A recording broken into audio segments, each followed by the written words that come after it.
Hello student, I am Ankita Sahu, your teacher. तो आपका संत Thomas एक्वानस पढ़ा रही थी मैं। तो आपका एक वीडियो मैंने थॉमस एक्वानस की भेज दी थी। देन आपकी ये सेकंड वीडियो है। तो हम देखते हैं कि जो है संत थॉमस एक्वानस ने क्या कहा हुआ है, सौंदर्य रूपी इनके क्या विचार रहे हैं, क्या मत दिए हुए हैं। तो इसके पहले आपको थोड़ा सा लास्ट वीडियो में बताती हूँ कि थॉमस एक्वानस का क्या मैंने आप लोग को बताया था। तो जो संत एक्वानस थे वो ईसाई थे और उन पर भी प्लेटो, अरस्तु और प्लॉटिनस का प्रभाव था। वो मानते थे कि कुछ विशेषताओं के आधार पर दृष्टा और दृश्य में आकर्षण का एक समान संबंध होता है और उसका अनुभव किया जा सकता है। तो ये मैंने आपको एग्जाम्पल के साथ पूरा लास्ट वीडियो में बताया था, और अगर आपको फिर भी नहीं समझ में आता है तो जूम मीटिंग पे एक बार फिर से बता दूंगी। तो ये क्या मानते थे कि जो दृष्टा होता है और जो दृश्य होता है दोनों का आपस में संबंध होता है और दोनों का आपस में अनुभव किया जा सकता है। यही कलाकृति के आकर्षण का कारण होता है। जिन पर वस्तुओं के सामंजस्य होता है उनके प्रति इंद्रियों का स्वाभाविक साम्य में संबंध होता है, अतः उन पर मोहित होते हैं। ऐसे रूपों की अनुकृति ही सुंदर रहे हैं और वे कुरुचिपूर्ण अथवा नैतिक हों।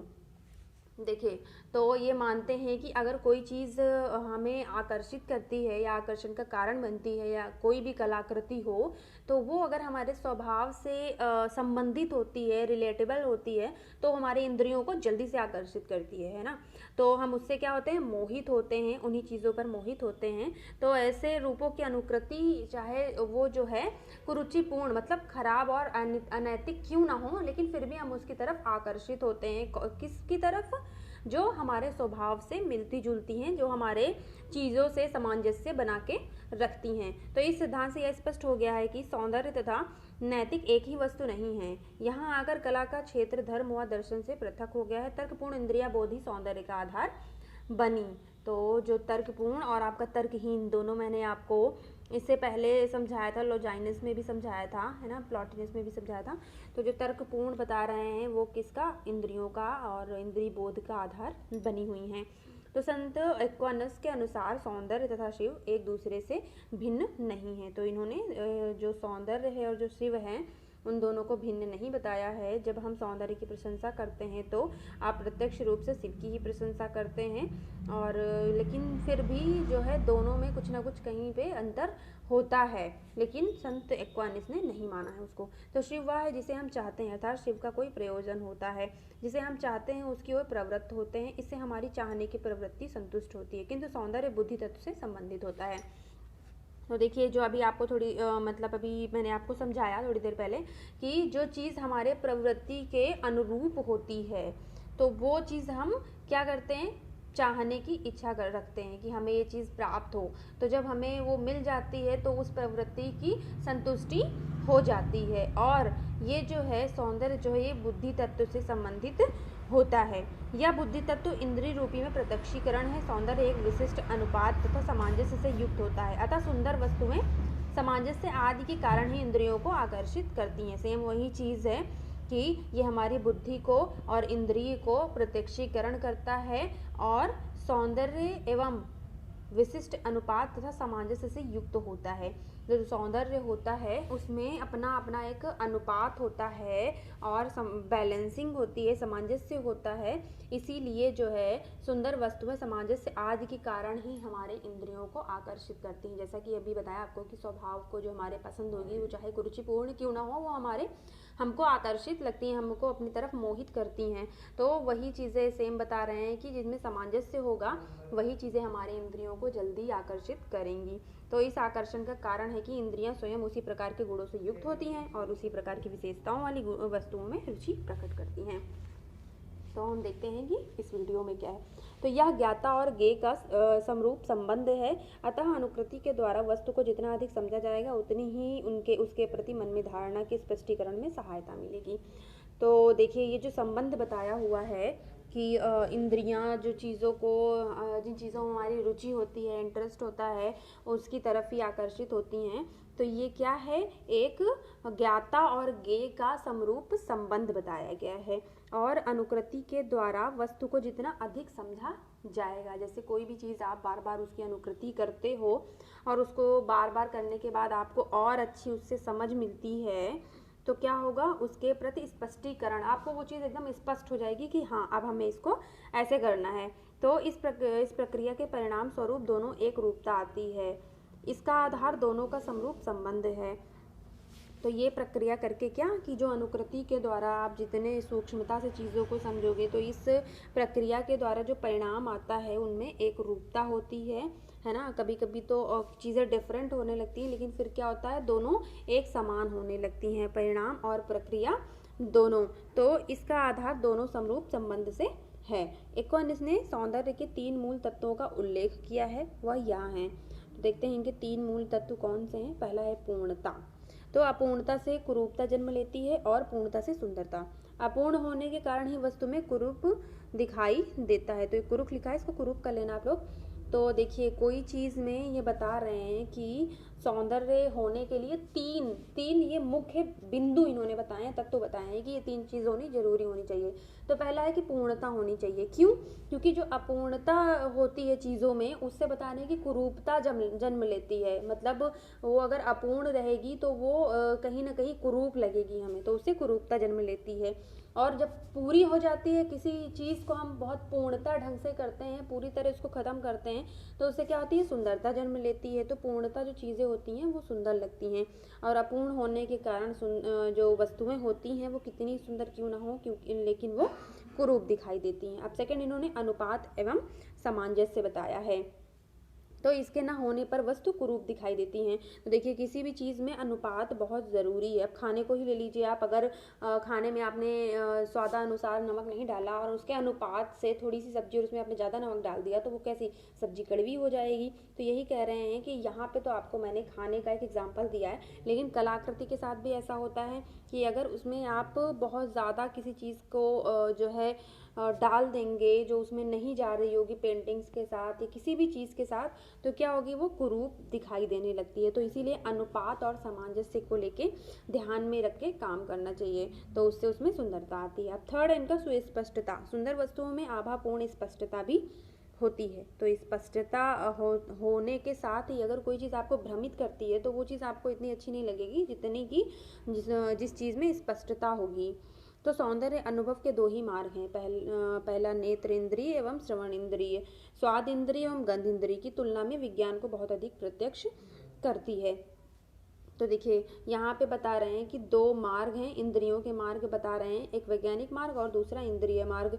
तो ये इन्होंने बताया कि अनुभव के 2 मार्ग हैं जिनके द्वारा हम सौंदर्य को ग्रहण करते हैं या उनको फील करते हैं, उनका अनुभव एक्सपीरियंस लेते हैं। तो नेत्र इंद्रिय जो हमारे आँखों के द्वारा देखा जाता है, श्रवण इंद्रिय जो हमारे कानों के द्वारा सुना जाता है, स्वाद इंद्रिय जो हम खा के पता करते हैं कि इनमें क्या अच्छाई है, और गंध इंद्रिय जिनको हम सूंघ के पता करते हैं। तो इनकी तुलना में इन्होंने विज्ञान को बहुत अधिक प्रत्यक्ष माना है या विज्ञान को बहुत अधिक प्रत्यक्ष करती है। तो ये चीज़ें इन्हीं के द्वारा, ये दोनों मार्गों के द्वारा सौंदर्य का अनुभव किया जा सकता है। आँख और कान से ही हम संसार एक यथार्थ और कलाकृति का भेद समझने में समर्थ होते हैं। तो देखिए आँख और कान से मतलब अगर हम कोई चीज़ देखते हैं, ठीक है, तो देख के हमें कोई चीज़ बहुत अच्छी लगती है, लेकिन हम कोई चीज़ देखते हैं तो उससे बहुत सारे प्रश्न उठते हैं कि ये चीज़ कैसे बनाई है, ये कलाकृति में क्या है, क्या दिखाया हुआ है आर्टिस्ट ने। तो आप क्या करते हो, उससे पूछते हो। तो आपके जब कानों को संतुष्टि मिलती है वो चीज़ सुन के, तो तब भी वो आपको बहुत अच्छी लगने लगती है। लेकिन कोई दृश्य ऐसा होता है, मान लीजिए कोई रियलिस्टिक पेंटिंग है, आपने देखा आँखों से, उसके बारे में जानने की ज़रूरत ही नहीं, वो आपको इतना रियल लग रहा है तो आपको ऐसे ही अच्छा लग जाएगा। तो यही कह रहे हैं कि आँख और कान से हम इस संसार के यथार्थ को देखते हैं या कलाकृति के भेद को समझने में समर्थ होते हैं। बाह्य यथार्थ की संसार इच्छा को उत्पन्न करता है। अच्छा, तो जो हमारा बाह्य यथार्थ है, जो हम बाहरी रियलिज्म देखते हैं, उससे क्या होती है, इच्छा को ये उत्पन्न करता है, हमारी इच्छा को, संसार की इच्छा को वो उत्पन्न करता है। संसार यथार्थ से उत्पन्न इच्छा का प्रयोजन होती है, किंतु सौंदर्य की इच्छा निष्प्रयोजन होती है। यह केवल प्रत्यक्षीकरण तथा मनन से पूर्ण होती है। तो देखिए संसार यथार्थ से उत्पन्न क्या है, इच्छा, अभी बताया मैंने आपको। तो ये जो है हमारे ये जो हमारा रियलिस्टिक जो चीज़ें दिखती हैं, जो यथार्थ रूप में दिखती हैं, तो उससे क्या होती है, हमारी इच्छा प्रकट होती है, इच्छा उत्पन्न होती है ना, और उसी से प्रयोजन होता है। लेकिन सौंदर्य की जो इच्छा होती है वो निष्प्रयोजन होती है। मतलब आपको, आपकी इंद्रियों को, आपकी आत्मा को चीज़ें जब अच्छी लगेंगी तभी वो अच्छी हैं। आप उसको ज़बरदस्ती नहीं कह सकते कि ये अच्छी है, ये अच्छी है ना। दूसरों को खुश करने के लिए आप बोल सकते हो कि ये अच्छी है, लेकिन आपके मन को जो संतुष्ट करे, आपकी इंद्रियों को जो संतुष्ट करे, वो अच्छा होता है। ये नहीं कि जब आपको यथार्थ में दिख रहा है, अगर नहीं भी अच्छा है तब भी सुंदर है बोल सकते हैं। तो यही कह रहे हैं कि जो सौंदर्य की इच्छा है वो निष्प्रयोजन है, या केवल प्रत्यक्षीकरण तथा मनन से पूर्ण होता है। सेम वही चीज़ कि हम चीज़ों को देखते हैं, प्रत्यक्षीकरण करते हैं, उसका मनन करते हैं, तभी उससे वो पूर्ण होती है। अतः सौंदर्य के अनुभव में इच्छा शक्ति निश्चित हो जाती है। नेत्र तथा कान नहीं सुंदर वस्तु की संपूर्णता को ग्रहण करने में अधिक सक्षम है, जो बुद्धि का विषय है। तो देखिए यहाँ पे ये नहीं हटा देना, ये यहाँ पे। तो अतः सौंदर्य के अनुभव से हमें क्या होती है, इच्छा शक्ति निश्चित हो जाती है कि हाँ भाई हमें क्या चीज़ें पसंद हैं। सौंदर्य के अनुभव के द्वारा हम डिसाइड करते हैं कि हमें क्या चीज़ हमारे ऊपर अच्छी लग रही है, हमें देखने में अच्छी लग रही है। तो वो किससे डिसाइड करते हैं, हमारी इच्छा शक्ति से निश्चित करते हैं हम। और नेत्र और कान के द्वारा सुंदर वस्तुओं को संपूर्णता से ग्रहण करते हैं। और बुद्धि जो है, हमारा जो बुद्धि का विषय है, वो बहुत ज़्यादा सक्षम होता है सौंदर्यता को पहचानने में। अतः यह दोनों इंद्रियां बुद्धि के अधिक निकट होती हैं। कौन सी, ये जो यहाँ पे नेत्र और कान बताया, तो ये नेत्र और जो कान है वो हमारी बुद्धि के बहुत अधिक निकट होती हैं, इसलिए वो जो है अच्छी बताई गई हैं, या उनके द्वारा हम अनुभव करते हैं सुंदरता का। इसी के आधार पर संतवाणी ने कहा है कि सुंदर वही है जो केवल ज्ञानात्मक क्रिया के द्वारा ही आनंद प्रदान करता है। जो चीज़ें हमें ज्ञान देती हैं, तो ये बता रहे हैं हमारे जो ज्ञान की क्रिया में सहायक होती हैं, वो चीज़ें हमें सुंदर लगती हैं, या फिर हमें आनंद की प्राप्ति करवाती हैं। तो ये जो है संतवाणी ने कहा था। और सौंदर्य की इच्छा मूल इच्छा नहीं है, इसकी इच्छा तभी होती है जब यह शिव से संबंधित हो। तो जो है संत थॉमस एक्विनस ने कहा है कि जो चीज़ हमको सुंदर लग जाती है, तो वो मूल इच्छा नहीं है कि भाई हाँ सुंदर लग गई। सुंदर तो हमको संसार में बहुत सारी चीज़ें लगती हैं, बहुत सारी वस्तुएं लगती हैं, तो हम उन सारी वस्तुओं को जो है खरीदने तो नहीं लग जाते, या फिर हम उनको करने तो नहीं लग जाते, है ना। तो वो क्या बता रहे हैं कि वही चीज़ें हमें सुंदर लगती हैं जो शिव से, जो कल्याणकारी होती हैं, जो शिव से संबंधित होती हैं। कला के रूपों में आंतरिक सत्य भी होता है, और जब वह भी वंशनीय होता है तो सौंदर्य और सत्य दोनों ही शिव से संबंधित हो जाते हैं। तो बता रहे हैं कि इसमें जो कलाएं होती हैं उसमें क्या होता है, हमारी आंतरिक सत्यता होती है, सत्य होता है उसमें। और जब वो भी वंचनीय होता है, मतलब उससे हटके होता है, तो वो क्या होता है, तो सौंदर्य और सत्य दोनों ही क्या हो जाते हैं, शिव हो जाते हैं और शिव से संबंधित हो जाते हैं। मस्तिष्क के ज्ञानात्मक भाग से संबंधित होने के कारण सौंदर्य शिव से भिन्न है। तो इन्होंने सौंदर्य को शिव से भिन्न क्यों बताया हुआ है, क्योंकि मस्तिष्क के ज्ञानात्मक भाग से इसका जो है संबंध होता है। इसी कारण इन्होंने, आप देखिए आपका जो सौंदर्य है वो मस्तिष्क, और जो यहाँ पे हमें शिव बताया गया तो हमारी आत्मा को संतुष्टि करता है। तो आपकी जो बुद्धि है और आपकी जो आत्मा है वो दोनों अलग अलग है। तो इसीलिए जो है दोनों सौंदर्य और शिव को दोनों को भिन्न भिन्न बताया गया है। तो आपका ये संत थॉमस एक्विनस जो है अभी कंप्लीट हो गया है, और आपको जो लास्ट वीडियो भेजी थी उसमें स्टार्ट हुआ था।